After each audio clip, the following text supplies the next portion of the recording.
So good to see everyone this morning. Excited for this series called Out of the Lion's Den. And we're going to be in this all through the month of March. We're gonna pause a little bit next week for the dessert auction, but then jump right back into it after that. Even coming up on the fifth Sunday and the last Sunday of the month, that's going to be our service that we commit to prayer, and we throw the worship back a little bit. God has shown me some things out of Daniel that will even help us in that service. And so just hope that you're here today and hope that you can catch all of these different messages. And so our primary text for this series is going to be throughout Daniel chapter 6. I'm going to give some context that leads us up, because if I just jump into Daniel chapter 6, Daniel and the lion's den, a common story for a lot of people, common story that I think we're going to maybe show some misconceptions that some people have had about this. But if I just go there, we don't really understand why Daniel is where he is. And so we will hit some verses today, getting us to Daniel chapter 6. Unique part about Daniel, we primarily speak about the Old Testament being in Hebrew, but there are parts of Daniel that are Aramaic. Some people say, well, why is that? People will say that they were looking to target a wider audience, as the original language was in Aramaic with it, a non-Hebrew audience with the story, but most people will land and say, well, hey, during that time, Judah was under the control of the Babylonian and the Persian exile, and so that's why a lot of this was written in Aramaic. And so just kind of a little piece of info for you there. But here's the thought that I want you to have for today as we start this series is this. Has there ever been a moment when doing the right thing cost you something, and you wondered if your faithfulness even registered with God? I think if we're all honest in this room, that we can say that there are things along our journey that we just wonder, God, do you even know that I'm here? God, do you even care? God, do I even matter? I think if we're all honest, that we've all had some of those things. And I think that part of this series is going to help us to see that we're not alone. Before we can really understand Daniel and the things that were going on with him, I think that we have to understand the moment of that final climax of the story in Daniel chapter 6, whenever he is in the lion's den.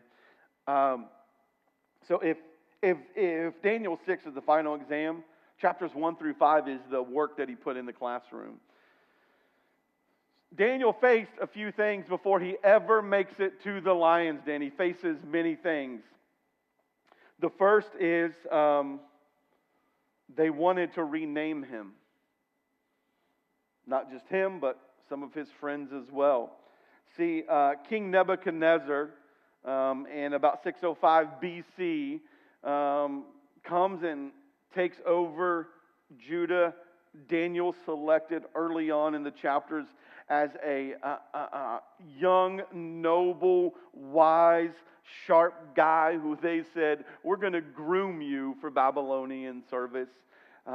We read in the early parts of Daniel chapter 1 that they began to take things from the temple and bring them over to Babylon, because they were like, for us to have total control over these people, over God's people, over the nation of Judah, then we need to assimilate them in worship as well. So let's take things out of their temple so that they can see that we're still doing that. There's just so many mind games going on with this. Let me just look real quick at Daniel chapter 1, verse 7, as we look at this renaming. The chief official gave them the new names. To Daniel, the name Belteshazzar, to Hananiah, Shadrach. Some of you are going to learn something new here today. To Mishael, Meshach, and to Azariah, Abednego. The stories that we tell of these three people, of Shadrach, Meshach, and Abednego, are the stories of their Babylonian names. A lot of people do not realize that, but here's the main thing that happened with Daniel chapter 1. Those first three letters of his new name, that was invoking a Persian god, Bel, B-E-L. So they wanted to invoke that deity that they had, because they felt that to rename is to re-narrate who you belong to. And so they said that if we can go and we can give all these people new names, then they're going to belong to someone different. They even looked at education. They began to teach them the language that they were speaking at the time of Chaldean, and having them read all of these books, because they wanted them to say, hey, your God is no longer the God of wisdom, but ours is. Your God is no longer the God of power, but ours is. They even began to try to change the food that they ate and the drink that they drank. They were wanting to change them because they felt that if we can get Daniel and everybody else to just eat the king's food, then that would be a form of allegiance. But here's what all of this tells us, is that earthly kingdoms and rulers change, but God does not. So our commitment to Him must stay firm. That people are going to be put in power and people are going to be taken out of power. That people are going to make decisions and people are going to be taken out of the ability to make those decisions. But are we trying to follow the man, or are we trying to follow the one who allowed them to be in that position of power? But Daniel refused to surrender his soul. He refused to bow down to any other god. I want to talk about three defining moments that show us who Daniel is before he even makes it to the lion's den. Before he even gets there, we're going to see three things that really define him. And the first is right there in the first chapter of Daniel with the food test. See, to some it may not have seemed like a big deal, but this was a quiet domestic act of resistance for Daniel. He didn't have a protest. He didn't have a raid. He didn't get up and preach some sermon in this. But it was just a respectful request of, hey, if you're so sure about those things, why don't you let me eat these things and see how I don't fare out in this? Spoiler alert, he fares out pretty well in his choice of food, that he would not come against the God of his faith.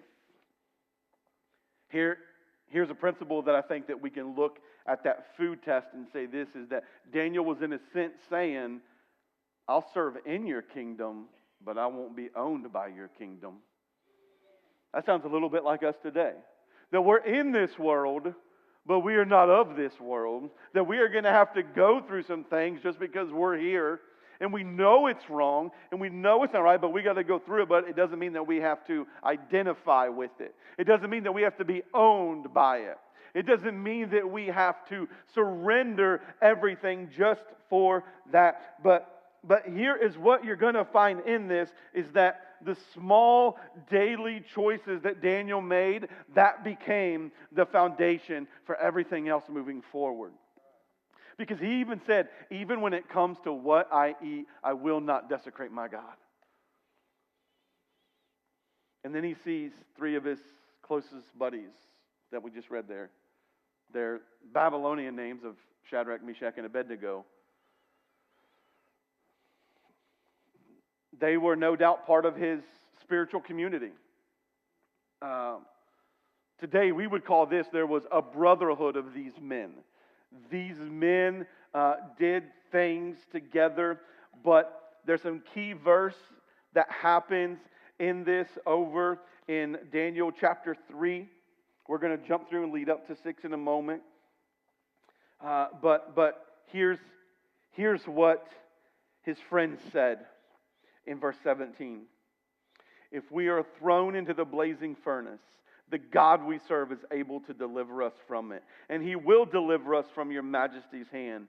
But even if He does not, we want you to know, your majesty, that we will not serve your gods or worship the image of gold you have set up.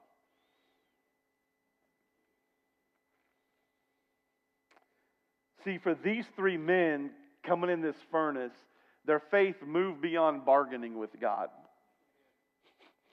Their faith was, I'm going to be faithful to God, period. Right? It's not many of you know my story. It wasn't years and years and years and years ago whenever it said, God, if you get me out of this potential DUI, I'll serve you till the rest of my life. That was a bargaining that happened there. God got me out of it, and I'm going to serve Him until the rest of my life. Today, I don't have to worry about being in a position for a possible DUI. Okay? So I don't need to bargain that anymore. But for Shadrach, Meshach, and Abednego, it was not, God, please, if you get us out of this, because they were already serving Him to the fullness. He was already, as we sang earlier, He was already the first and only for them in their lives. Because true faith has always been willing to enter the fire without a guaranteed outcome. I need to say that again. None of you picked it up. You're like, that one should have been a slide. They're not all slides, okay? True faith has always been willing to enter the fire without a guaranteed outcome. Some of us don't grow to the pace that we want to grow because we want to know the outcome, and God says that's not your job. Your job is to enter the fiery furnace. Your job is to go in. But God, do you know what can happen? He says, but do you trust me? See, this is what we have to understand about what happened with these young men, is that they said, even if it cost us our life, our faith is strong enough in Yahweh that we'll go into that furnace and we're not scared one bit. And then as we get closer into Daniel chapter 5, a third thing that I believe sets Daniel up for getting ready to enter the lion's den is the fall of Belshazzar. Belshazzar desecrates the temple vessels at his feast. And I'm summarizing this. I would encourage you to go read chapters 1 through 5. Great read. If people ever say that the Bible is boring, Holy Spirit has to stop me from slapping them in the face. Do you even read the thing? Like, the Bible is one of the best reads ever. Daniel's offered, as all these things are happening at this feast, Daniel is offered the third highest position in the kingdom as payment for interpreting some writing on the wall. You're like, the writing on the wall? Go read it, okay? I'm giving you some nuggets here so that hopefully you go read it, okay? Just like Dorinda put some bait out for you. If you want to know the rest of the story, show up to her life group. If you want to know the rest of this, go read it, okay? But Daniel's response, here's Daniel's, right? So like, imagine this. Hey, Daniel, all you need to do is to look at the writings on the wall, tell us what it is, tell us what it means, and you'll be put in a great position of power. But verse 17, Daniel chapter 5, Daniel answered the king, you may keep your gifts for yourself and give your rewards to someone else. Nevertheless, I will read the writing for the king and tell him what it means. What's Daniel saying? He's saying, hey, truth is truth, whether there's a reward or not. Truth is truth, whether there's something for me on the other side or not. Truth is truth because truth will always stand the test of time. Truth will always stand the test of power. Truth is truth. That same night, Belshazzar is killed. Babylon falls to Persia that very same night. So Daniel's outlived, this is amazing. Daniel outlived the spirit of Babylon that tried to change him and pull him away from who his God was. What I want us to know from all of that is this: Daniel 6 is not a random miracle story. It is the culmination of a lifetime of exile faithfulness. It's a lifetime of what is happening here. So we get to Daniel chapter 6, and he's a little bit older than he was in Daniel chapter 1. But he stayed faithful. We see the den as the dramatic final chapter of this amazing thing that happens. But the real story was everything that led up to it. All of the ordinary, committed, daily things that Daniel was doing to get here.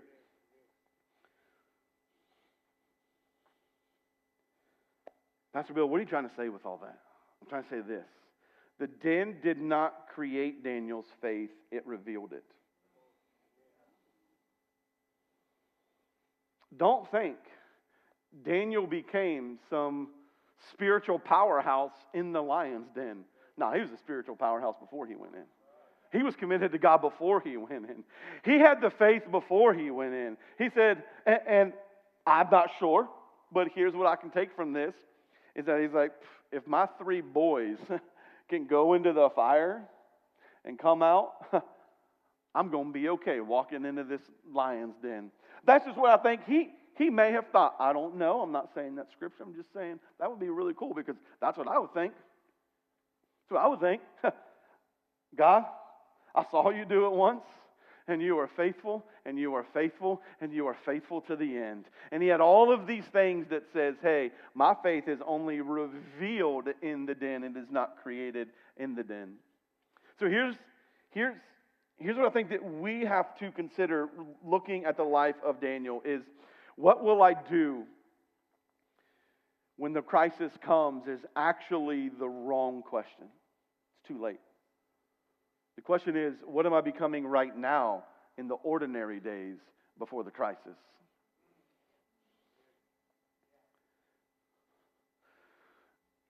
Don't think that you're going to trust God to get you through the crisis if you're not walking with God through the ordinary.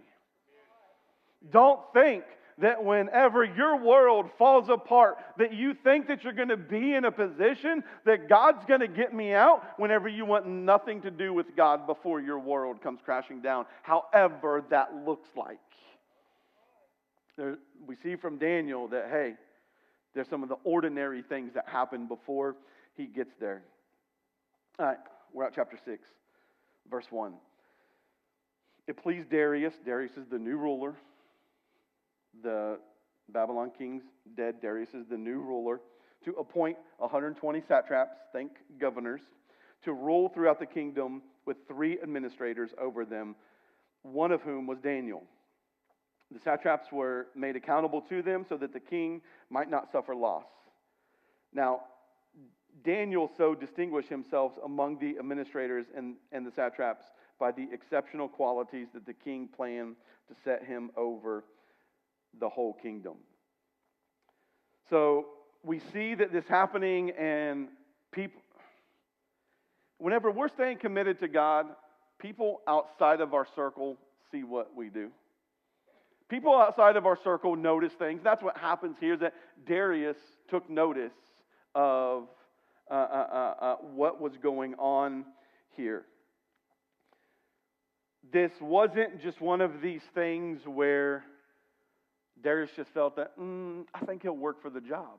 We are actually told that he said of Daniel that he has an excellent spirit, that he is the best of the best. So I need to put him in charge over the kingdom. But understand this, is that Daniel's faith was private in its formation, but visible in its expression. because we aren't told a lot about what happens behind closed doors yet. We aren't told a lot about how things are happening in this, except just that Daniel showed up in work. He showed up in integrity. He showed up in commitment. He showed up in letting his yes be yes and his no be no. He showed up with, whenever things were feeling high pressure, he showed up. Reminds me a lot of what we read about Jesus later on in Luke chapter 2, whenever it says that Jesus grew in wisdom and in stature. It tells us that in the Gospel of Luke. And that he had favor from God and man. Like we see a similarity here between these two. But the blameless life doesn't neutralize enemies, it exposes them. The blameless life, the life that is committed to God, the life that wants to stand in faith and stand in the gap, it does not neutralize enemies, it exposes them.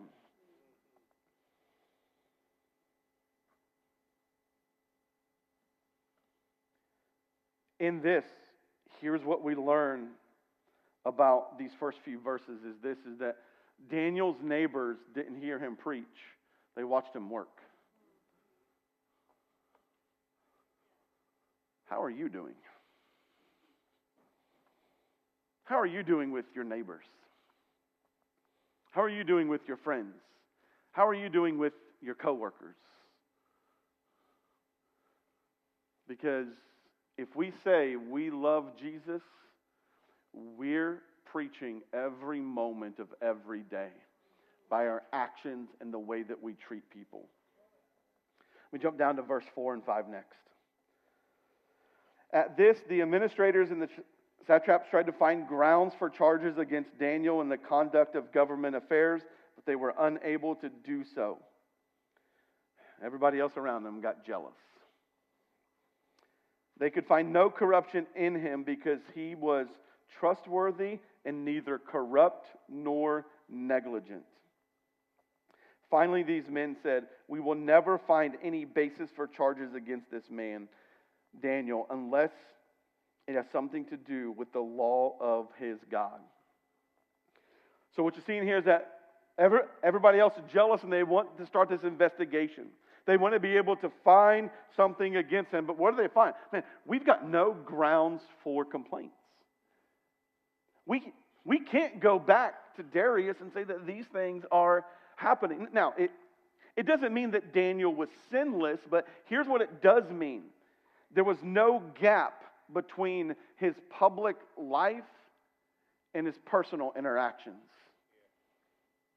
That who he was in the eyes of the public, they're saying, that's who he is as we're over here hanging out. He's the same guy. He's the same guy in private as he is in public. Again, not saying that he was sinless in that, but that he was consistent in his commitment to Jesus. So now they want to force this conclusion, right? That we're going to find some laws on him and we're really going to put him away in this. And like, let's just be able to come up with some things, because ultimately, in the end, it was the devotion of Daniel that becomes the trap. His faithfulness became the weapon used against him. If it can happen to Daniel, it can happen to the rest of us.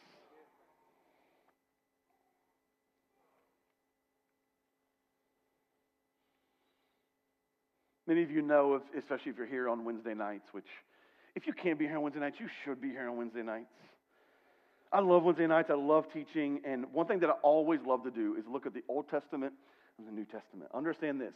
New Life Assembly is not a New Testament only church.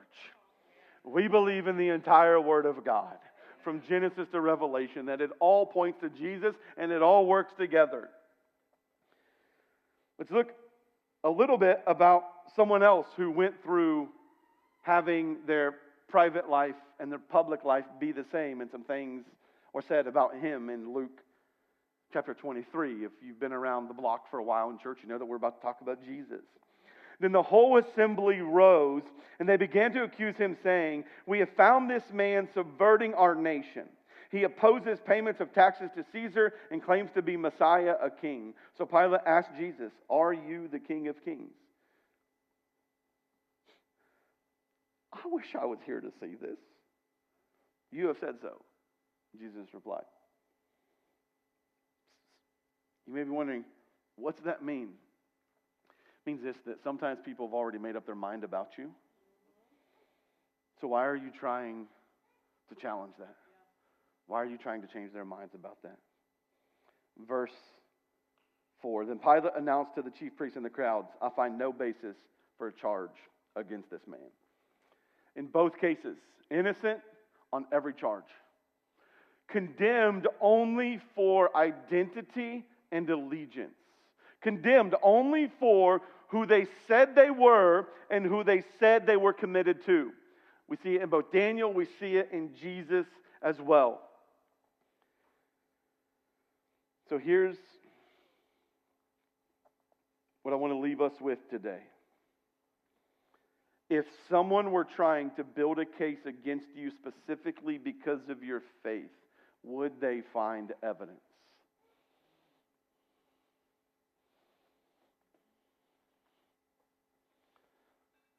If you think, "Well, yeah, I come to church every Sunday," that's not evidence.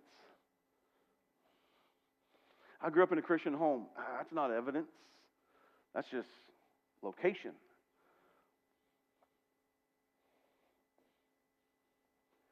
But if someone was trying to build a case against you, like they did with Daniel, are you going to make it out of the lion's den?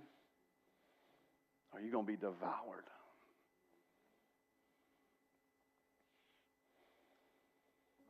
Here's the other part of that. Or would they, your accusers, my accusers, be forced like Daniel's enemies to manufacture a trap around the one thing they cannot take from you? As your pastor, I hope it's that second slide. I hope that's what it is for all of us, but here's the reality. I know that that's not, because a good shepherd knows their sheep. And I love that everyone who calls this place home calls this place home, but I also know that for some of you,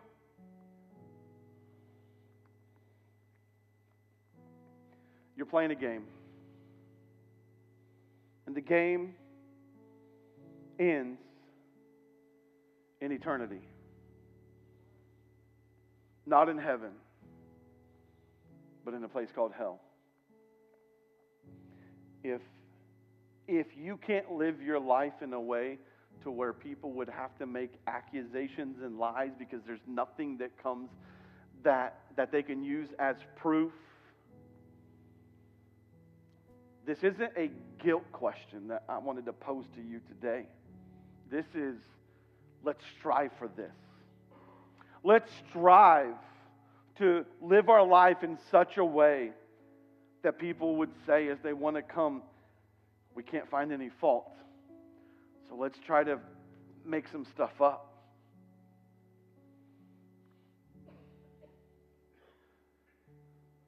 I don't know how some of you approach some things in life, but me personally, I don't do a lot of defending myself to other people. Say, "Well, why not?" Don't you want people to know if someone is saying something about you that's not true? The people that know me already know. I'm not going to waste my time and my energy because someone woke up that morning and decided to drink a little haterade and make some accusations about me. And say some things about me. And I hope that you would feel the same way. Because I know this. God is my refuge. God is my shield. God is my defender. I'm not worried about what other people think about me. I'm worried about what He thinks about me.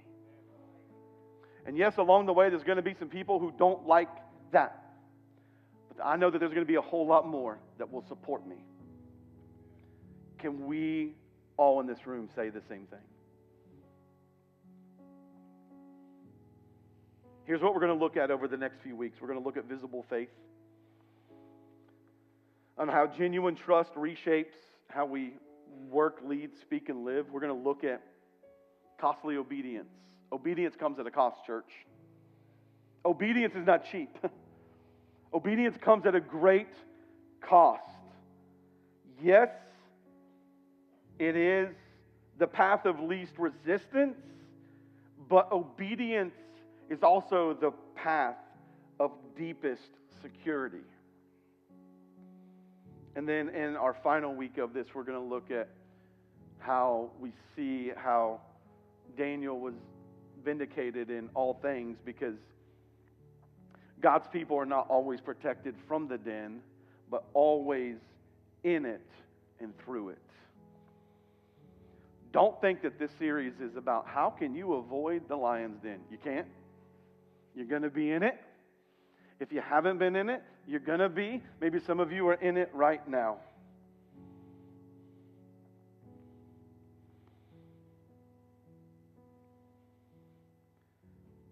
Daniel didn't decide who he was going to be when he heard the decree issued by the Babylonians. He didn't decide at that moment that's what he was going to decide to do.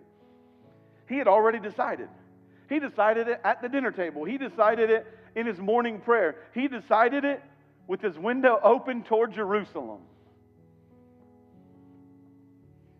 The thing is that the lion's den was simply the moment that everyone else finally saw Daniel's faith.